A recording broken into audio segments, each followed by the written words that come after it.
in one corner and I was in the other corner, always giving me a hard time, buying stamps from me. So I started just having a collection of stamps, knowing that Tim might ask for a stamp. So it was kind of fun. But, I know who that is. do you know who that is? Diane. And I always think of Tim as the pirate guy. Yeah. Because he led. Brushed my teeth with hydrocortisone cream instead of toothpaste.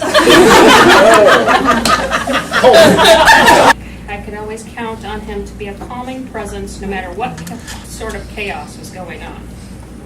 Are we chaos? Because Tim was the early morning person, he never knew what he may encounter, and his reactions would set the tone for the day. And I always knew he would be able to handle the situation. As I think about him throughout the year, one word stands out, and that would be rational. I say this because Tim is intelligent and consistently utilizes rational judgment, logic, and thought in his approach. This characteristic made Tim an excellent employee, and I'm sure that this characteristic will serve him well in retirement. Good luck on your next venture. That's a tough one. Yeah, it is rough without him. No, Give me a hint. It's a girl. Yeah, it's a woman. And it was what color hair does she have? Blonde. Does she work for our company anymore? No. Okay. Where does she work? The VA. Okay. Okay. Prices. It was the best child labor money could buy. Okay, well, I know who that is. My son, Matt. Alberhaski was born in November 1948 in Iowa City to John and Irma Alberhaski. He was the fifth of 7 children. His parents purchased a small grocery store that year, which continues to this day and is known as John's Grocery. This is a place where Tim and all of his siblings had the experience of working their first jobs and developing a strong work ethic. Because Tim was so young when he started working at the store, he had to stand on a crate to check people out at the register. Speaking of child labor. That was 7 years old. He loved it, and the customers seemed to think he was pretty cute.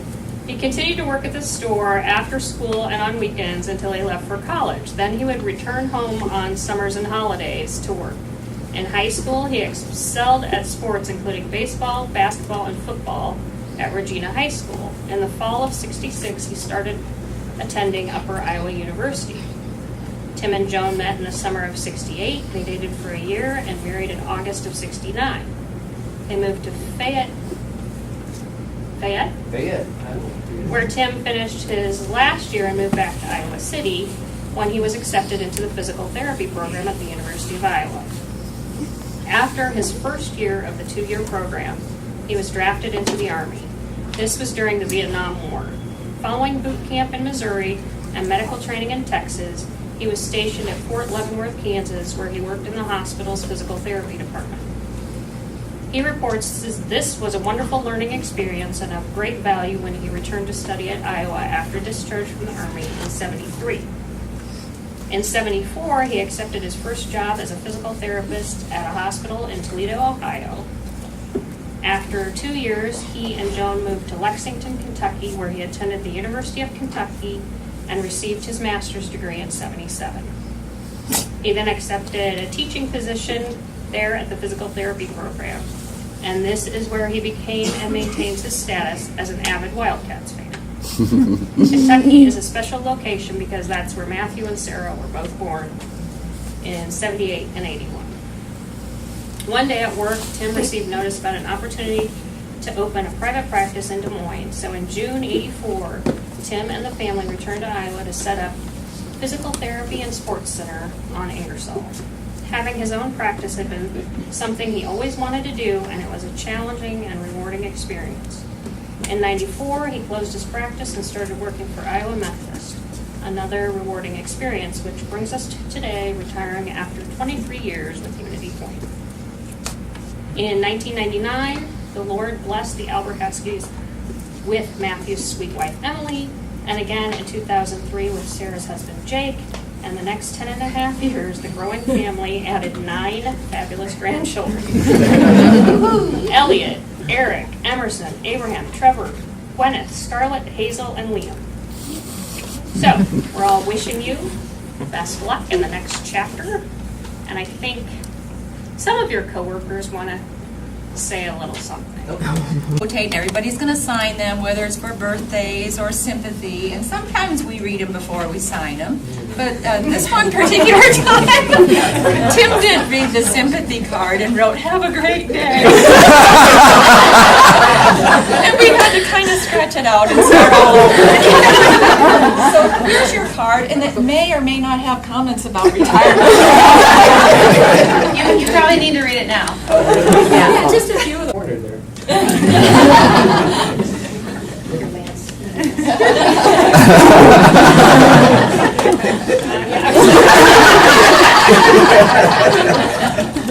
think I should be next because of the Captain Tim. Okay, now, close your eyes, Tim. Oh, again?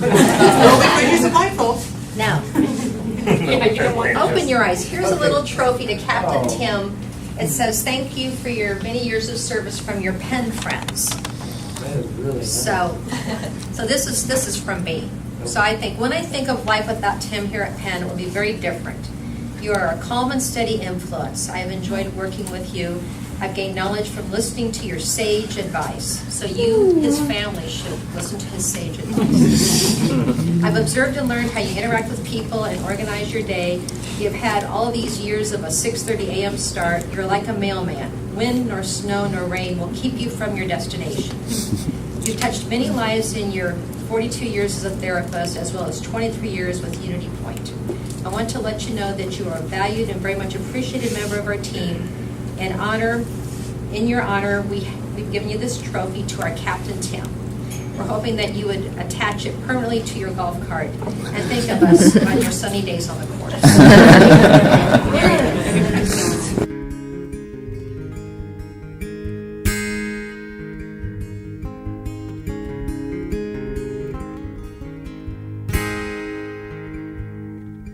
I took a side road off the busy highway, 'cause we'd been driving through the night,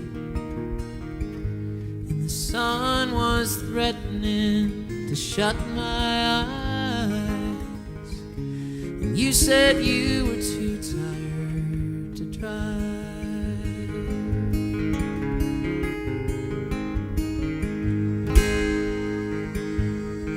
A winding red river like burgundy wine is rolling by us on our blanket, making its way through the forest like we do through time. And time is moving, so we ride it. And in my dreams I can still feel the motion of every mile we pass.